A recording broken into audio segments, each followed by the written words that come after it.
Good morning student. विद्यालय प्रबंधन के अंतर्गत हम जो है शिक्षक अभिभावक संघ के बारे में अध्ययन कर रहे थे। आज का हमारा टॉपिक है विद्यालय प्रबंधन समिति। गवर्नमेंट स्कूल जो होती है उनको छोड़ के जो प्राइवेट स्कूल या एडेड स्कूल होते हैं उनमें प्रबंध समिति जो है कार्य का संचालन करती है। शासकीय विद्यालयों के अतिरिक्त कुछ ऐसे विद्यालय हैं जिन्हें प्रबंध समितियां चलाती हैं। जो प्रबंध समिति होती है उसमें जो है 5 से 7 सदस्य विद्यालय को चलाने के लिए मनोनीत किए जाते हैं। उसमें उनके पद निर्धारित होते हैं। अध्यक्ष है, उपाध्यक्ष है, मंत्री है, कोषाध्यक्ष है, तो वो जो है सचिव है, सेक्रेटरी है।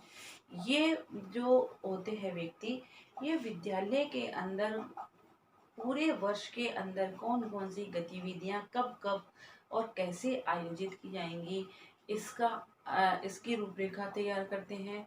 विद्यालय के अंतर्गत समय समय पे होने वाले प्रोग्राम्स का जो है कैसे किया जाएगा उनका निर्धारण करते हैं। विद्यालय को चलाने के लिए वित्त का प्रबंध समितियों के द्वारा किया जाता है। ये जो है वित्त व्यवस्था को संभालने का काम करते हैं। तो शासकीय विद्यालय जो होते हैं ना गवर्नमेंट के, उनमें प्रबंध समिति नहीं होती। इनके अलावा जो निजी विद्यालय होते हैं इन जो या एडेड स्कूल होते हैं उनके अंदर जो है प्रबंध समितियां जो है कार्य को उस विद्यालय के कार्य को चलाने का कार्य करती हैं। ठीक है। इस प्रकार विद्यालय प्रबंध समिति का गठन एक निश्चित समय के लिए किया जाता है। यदि आवश्यकता होती है तो प्रबंध समिति के सदस्यों में एक समय के बाद में परिवर्तन कर दिया जाता है। उनके पदाधिकारियों के चुनाव के माध्यम से जो है उनको नियुक्ति की जाती है और फिर वो जो है उनको बदल भी दिया जाता है। यह समिति जो होती है समस्त विद्यालय की व्यवस्था को संभालती है। ठीक है। ये विद्यालय की समस्त व्यवस्था को संभालने का काम किसका होता है? प्रबंध समिति का। इसको हम SMC कहते हैं। ठीक है। SMC स्कूल मैनेजमेंट कमेटी, इसका शॉर्ट नेम है, फुल नेम है स्कूल मैनेजमेंट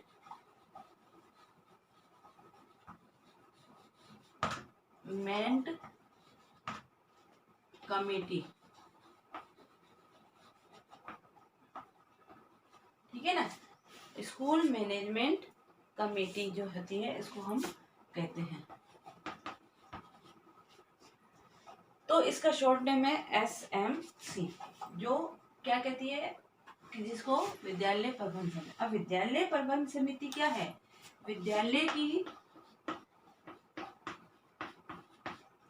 विद्यालय को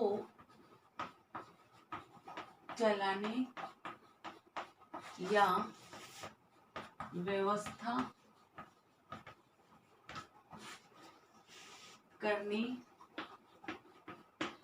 का कार्य करती है। विद्यालय प्रबंधन का या विद्यालय को यह समिति समस्त विद्यालय के कार्य को व्यवस्थित ढंग से सुचारू रूप से या जिस उद्देश्य से विद्यालय की स्थापना की गई है इस उद्देश्य को प्राप्त करने के क्रम में कार्य करती है। इस प्रकार के विद्यालयों को जो है आर्थिक सहायता जो है कभी सरकार द्वारा भी आदि दी जाती है, नहीं तो ये प्रबंध समिति के जितने भी सदस्य होते हैं उनका जो है भाग होता है जो निर्धारित होता है, वो अपना पैसा लगाते हैं और उसके द्वारा उसमें जो है साल भर जो काम करने का कार्य व्यवस्था बैठाने का काम करते हैं। विद्यालय संबंधी विभिन्न आवश्यकताओं की व्यवस्था विद्यालय प्रबंध समिति करती है। विद्यालय संबंधी व्यवस्थाओं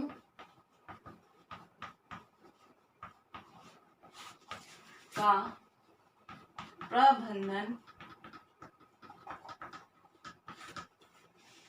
प्रबंध समिति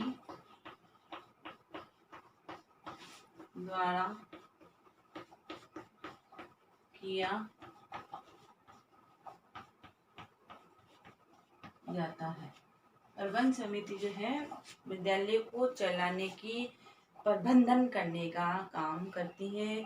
विद्यालय के अंदर भौतिक और मानवीय संसाधनों की व्यवस्था करने का कार्य भी प्रबंध समिति का ही होता है।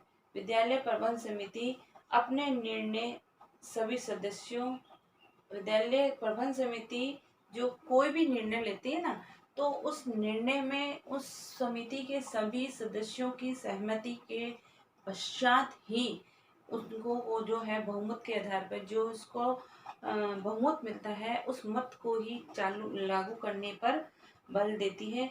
किसी पर कोई थोपने का प्रयास नहीं किया जाता। विद्यालय प्रबंध समिति के सभी सदस्य जो होते हैं विद्यालय प्रबंध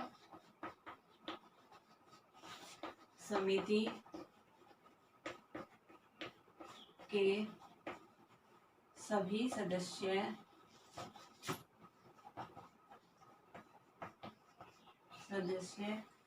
अवैतनिक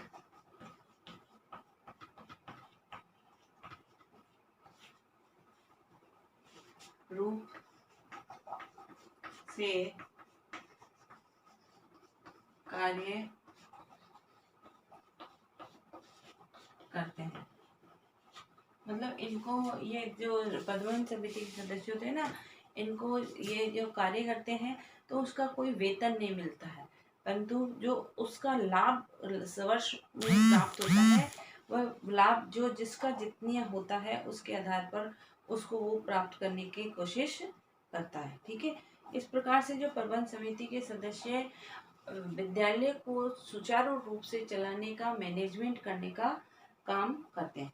अब विद्यालय प्रबंध समिति द्वारा विद्यालय की छवि का निर्धारण किया जाता है कि छवि विद्यालय की कैसे होगी, जैसा उनका व्यवस्था होगी, जैसा उनका मैनेजमेंट होगा, उस मैनेजमेंट के अनुसार वो कार्य करेंगे।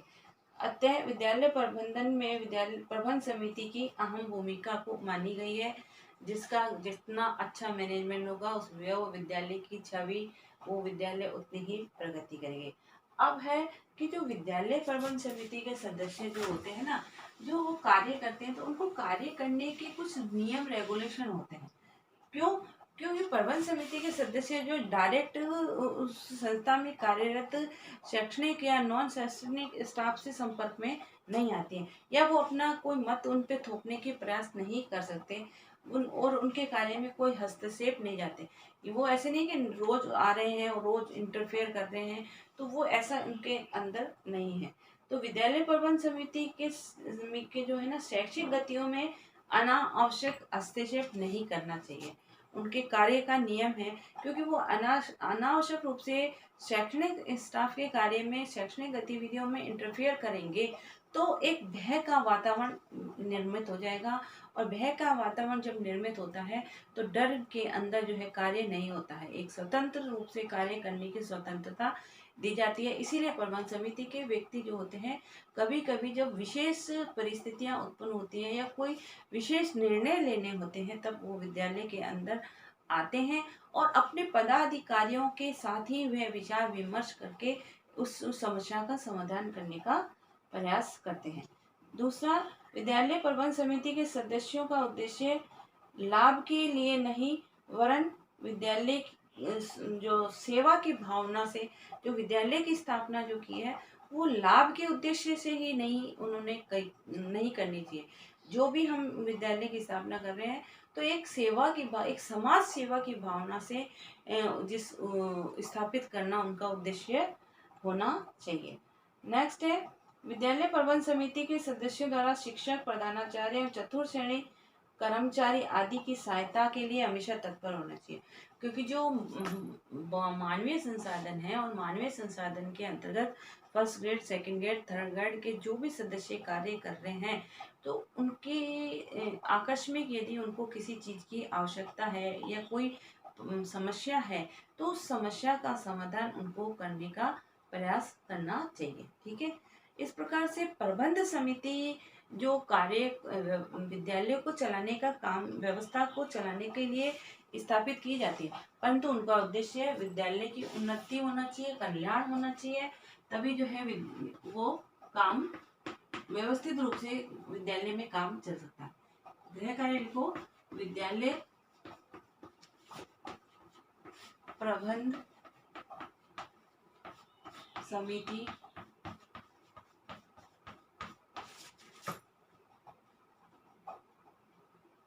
के कार्य बताइए, क्यों स्थापित की जाती है। साथ ही घर में रहिए, सुरक्षित रहिए, जब भी घर से बाहर निकले मास्क लगाकर। Okay, thank you.